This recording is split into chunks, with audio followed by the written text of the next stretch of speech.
Hello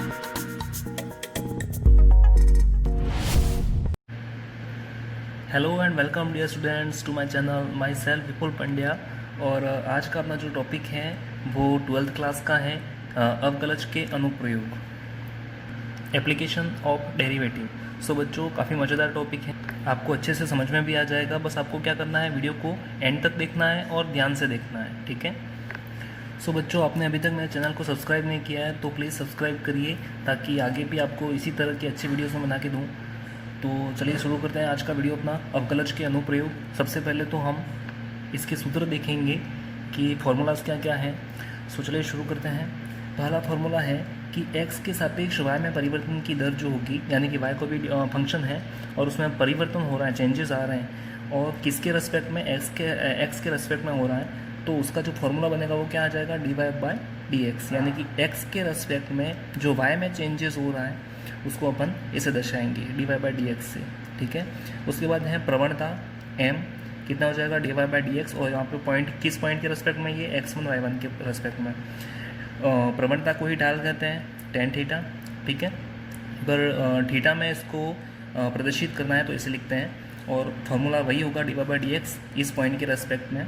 उसके बाद है स्पर्श रेखा का समीकरण जो होता है वो कुछ ऐसा होगा, y-y1 equal to dy/dx x1 y1 point पे और x माइनस x1।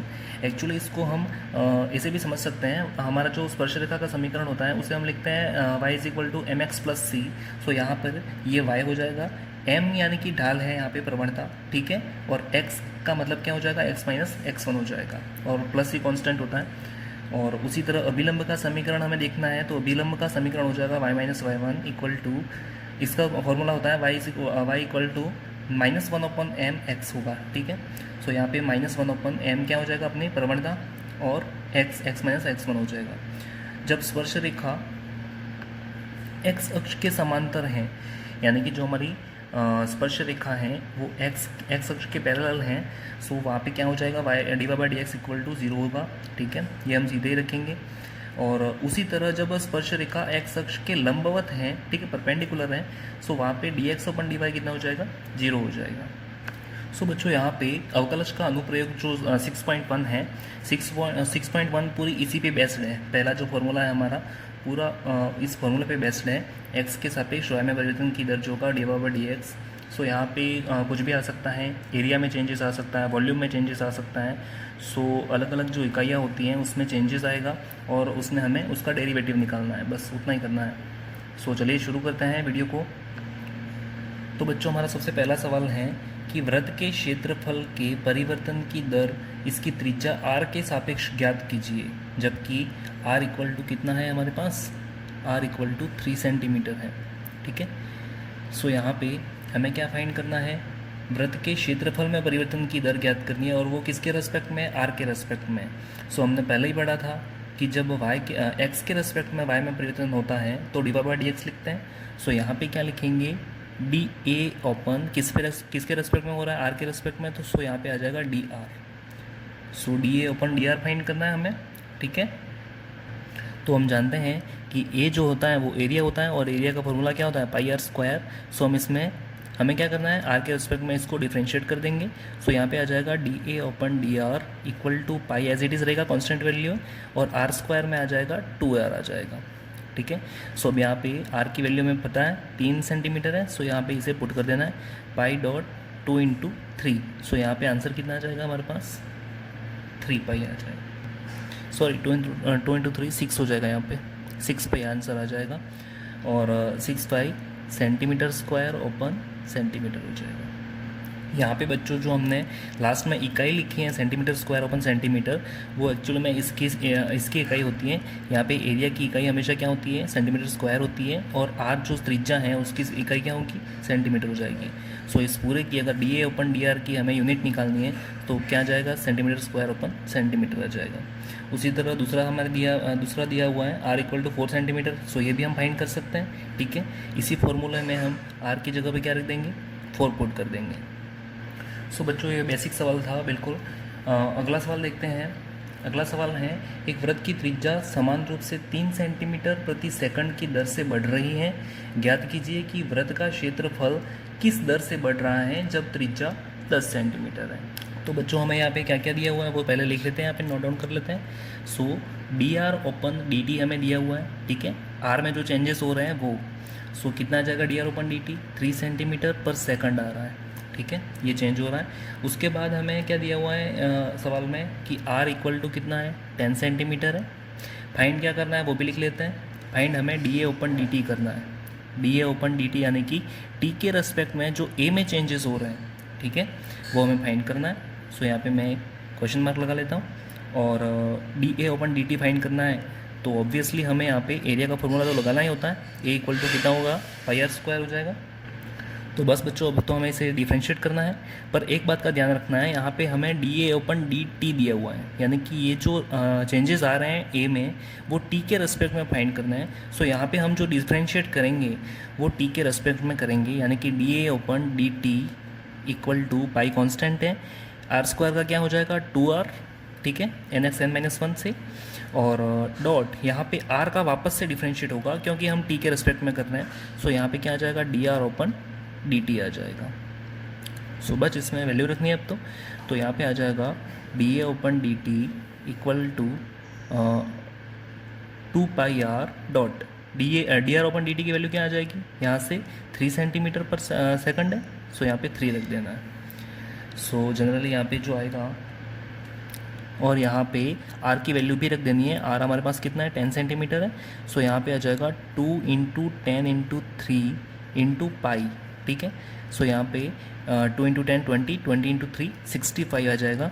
और इकाई क्या आ जाएगी इसकी, हमने क्या फाइंड किया है, D A open d T find किया है। सो ए का तो क्या आ जाएगा सेंटीमीटर स्क्वायर, और ओपन टी की इकाई क्या होती है, सेकंड। सो यहाँ पे आ जाएगा आंसर 60 पाई सेंटीमीटर स्क्वायर ओपन सेकंड। आगे का सवाल इंपॉर्टेंट है बच्चों, यहाँ पे लिखा हुआ भी है, 2012 में आया हुआ है सवाल। सो ध्यान से देखना है क्या बोल रहा है। एक परिवर्तनशील घन का किनारा 3 सेंटीमीटर प्रति सेकंड की दर से बढ़ रहा है और घन का आयतन किस दर से बढ़ रहा है ये हमें फाइंड करना है, जबकि किनारा कितना है, 10 सेंटीमीटर लंबा है। सो यहाँ पे बच्चों किनारा की जगह में भुजा देखनी है, ठीक है, किनारा यानी कि भुजा होती है।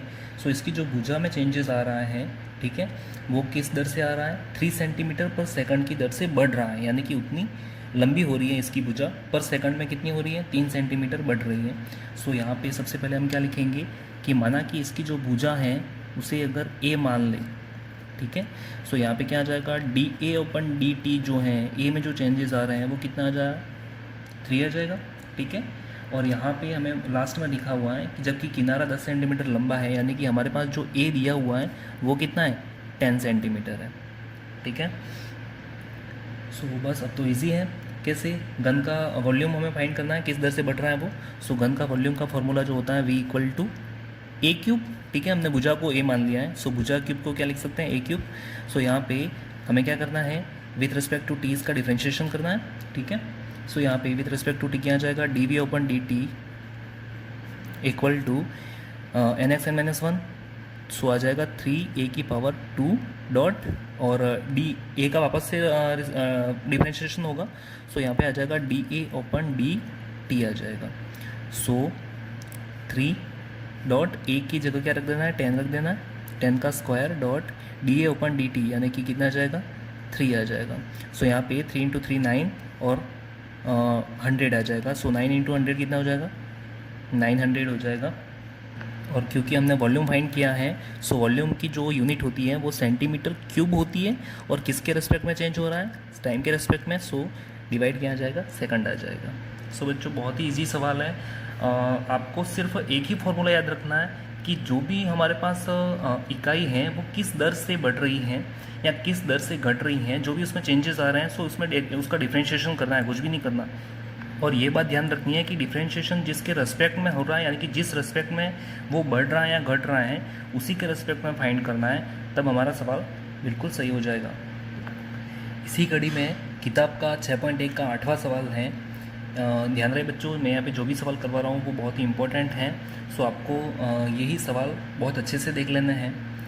8वां सवाल है, एक गुब्बारा जो सदैव गोलाकार रहता है एक पंप द्वारा 900 सेंटीमीटर क्यूब गैस प्रति सेकंड पर कर फुलाया जाता है। गुब्बारे की त्रिज्या में परिवर्तन की दर हमें फाइंड करनी है, त्रिज्या में क्या क्या चेंजेस होगा वो, और जबकि त्रिज्या हमारे पास दी हुई है कि 15 सेंटीमीटर ऑलरेडी है। सो सबसे पहले हमें सवाल में जो दिया हुआ है बच्चों कि पंप द्वारा 900 सेंटीमीटर क्यूब गैस प्रति सेकंड भरकर फुलाया जाता है। सो गैस अंदर भर रहे हैं, तो उसमें किस में चेंज हो रहा है, वॉल्यूम में चेंज हो रहा है, ठीक है। सो यहाँ पे वॉल्यूम में जो चेंज हो रहा है D open d T time के रेस्पेक्ट में, सो वो कितना हो रहा है 900 सेंटीमीटर क्यूब पर सेकंड से हो रहा है, ठीक है। उसके बाद हमें अगला क्या दिया हुआ है सवाल में कि हमारे पास उस गुब्बारे की जो त्रिज्या है अंदर पहले से वो कितनी है 15 सेंटीमीटर है। क्या फाइंड करना है, D r open d t हमें फाइंड करना है। तो वापस वही करना है हमें। सबसे पहले हमें v दिया हुआ है सवाल में, सो हमें v का फॉर्मूला लगाना है। v का फॉर्मूला क्या हो जाएगा 4/3 पाई आर क्यूब। हमें सवाल में दिया हुआ है कि गोलाकार गुब्बारा है, सो गोले की जो आयतन होता है वो कितना होगा 4/3 पाई आर क्यूब होता है। सो इसका हमें क्या करना है, डिफ्रेंशिएशन करना है with respect to t। So यहाँ पे आ जाएगा d v open d t equals to 4/3 pi, ये तो कांस्टेंट है, और आर क्यूब क्या हो जाएगा 3r² डॉट आर का वापस से होगा, सो किसके रेस्पेक्ट में होगा टी के रेस्पेक्ट में, सो यहाँ पे d r by d t आ जाएगा। इससे आगे हमें क्या करना है, d v open d t हमें सवाल में दिया हुआ है कितना है 900 है, equal to 4/3 pi dot 3r²। R की वैल्यू हमें कितनी दे रखी है 15 दे रखी है, so 3 dot 15 into 15 dot d r by d t हो जाएगा। सो यहाँ पे 3 से 3 तो कैंसिल हो जाएगा, ठीक है, और जो बच रहा है उस पूरे वैल्यू को यहाँ पे बाई टी पी कर लेंगे। सो यहाँ पे आ जाएगा d r open d t equals to 900 open 15 into 15 into 4 हो जाएगा, और पाई भी बचा हुआ है, सो यहाँ पे पाई भी नीचे ओपन में आ जाएगा डिवाइड में, ठीक है। सो यहाँ पे इस पूरे को इंटू करेंगे, सो उसकी वैल्यू क्या आएगी 900 ही आएगी। सो 900 से 900 कैंसिल हो जाएगा और बचेगा क्या 1 ओपन पाई। और हमने किसकी वैल्यू फाइंड की है D r open d T, यानी कि आर में जो चेंजेस हुआ था वो, सो आर की यूनिट क्या होगी सेंटीमीटर, और टी की जो यूनिट होती है वो होती है सेकंड। सो यहाँ पे हमारे पास जो आंसर आएगा वो क्या आ जाएगा कि 1 ओपन पाई सेंटीमीटर प्रति सेकंड की दर से आर में चेंजेस हो रहा है। अगला सवाल बच्चों दिया हुआ है, एक पाइप से रेत 12 सेंटीमीटर क्यूब प्रति सेकंड की दर से गिर रही है। गिरती रेत जमीन पर एक ऐसा शंकु बनाती है जिसकी ऊंचाई सदैव आधार की त्रिज्या का छठा भाग है। रेत से बने शंकु की ऊंचाई किस दर से बढ़ रही है जबकि ऊंचाई 4 सेंटीमीटर है। तो बच्चों देखो, सबसे पहले हमें क्या क्या दिया हुआ है सवाल में, उसे पुट कर देते हैं यहाँ पे। सो यहाँ पे एक शंकु हमें सवाल में दिया हुआ है, ठीक है, और शंकु की क्या क्या दे रखी है, एक तो आयतन की बात की है, एक ऊंचाई की बात की है, और एक त्रिज्या की बात की, ठीक है। सो तीनों पे क्या क्या कहा है देखो। सबसे पहले तो हमें लिखा हुआ है सवाल में कि जो v में चेंजेस आ रहा है डी वी बाय टी के रेस्पेक्ट में, वो कितना दिया हुआ है यहाँ पे 12 सेंटीमीटर क्यूब पर सेकंड। एक तो ये दे रखा है सवाल में।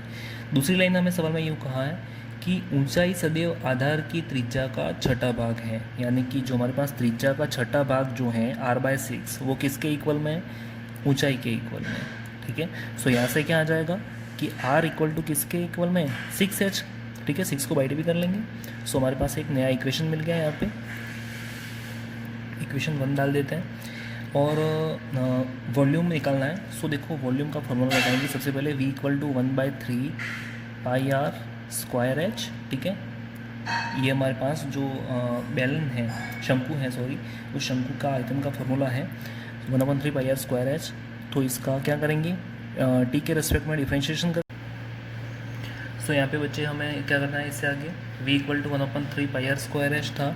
सो यहाँ पे हमें जो r की वैल्यू हमारे पास जो आ रही थी 6h, उसे यहाँ पे पुट कर लेना है, ठीक है। सो यहाँ पे आ जाएगा v equal to 1/3 pi r² यानी कि 6h का स्क्वायर, तो यहाँ पे आ जाएगा 36h² डॉट h हो जाएगा, और 3 से 36 को डालेंगे 12 टाइम।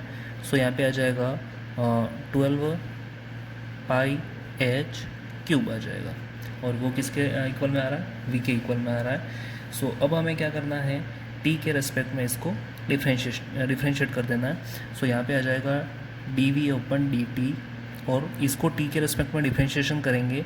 सो 12 पाई तो कॉमन है, वो तो कॉमन निकल जाएगा, और एच क्यूब क्या क्या आ जाएगा, 3h स्क्वायर आ जाएगा।